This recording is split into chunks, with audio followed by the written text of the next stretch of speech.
So what's up mga tropa? So for today's video, tuturuan ko kayo kung paano nga ba makapag-cash in from other banks to GCash.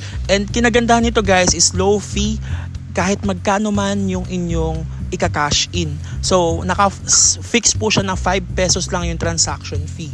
So ayan, una natin gawin mga tropa is open natin yung GCash, click po natin yung cash in, and then ayan, makikita po natin sa baba yung mga na-link na nating account. So ang una natin gagawin mga tropa is i-link yung ating mga bank accounts na gagamitin natin for cash in. So ayan yung mga list of local banks na pwede tayo mag-cash in. So nakalagay dito due to increasing costs, Union Bank, ayan, so to summarize, 5 pesos daw po ang transaction fee. And this applies to all banks na nandito, Security Bank, RCBC, PS Bank, PNB, PBCom, BPI, Bank of China, China Bank, and so on.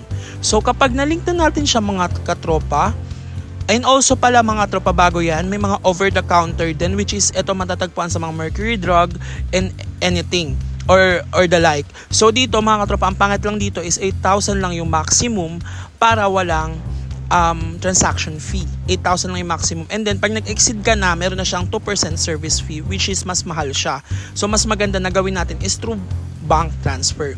So yun, magta-try tayo mga tropa, magka-cash in tayo ng 65,000 pesos from BPI, and then click next, and then click confirm. After nyan mga katropa, magbibigay sila ng OTP para verify o ma-confirm ang inyong transaction. So ayan, kung makikita nyo dito mga tropa, nabawasan na po ng 65,000 yung ating BPI account, and then makikita mo rin dito yung transaction fee na 5 pesos. So ang kinaganda nito mga tropa is napakamura lang ng transaction fee, unlike kung makakash in tayo sa mga tinda-tindahan na mas mahal kasi 500 per 5 pesos or depende pa sa kanilang transaction fees. So, ang tip dito mga tropa, ang ginagawa ko, pumupunta ako sa mga BPI bank, then doon ako nagde-deposit, tapos, ayun, nililipat ko from BPI to GCash. So, mas madali siya and mas mura. So, makikita nyo, ayan, nag-cash in na receive ko na sa akin GCash account yung 65k. So if you have further questions mga tropa, don't hesitate to comment down below.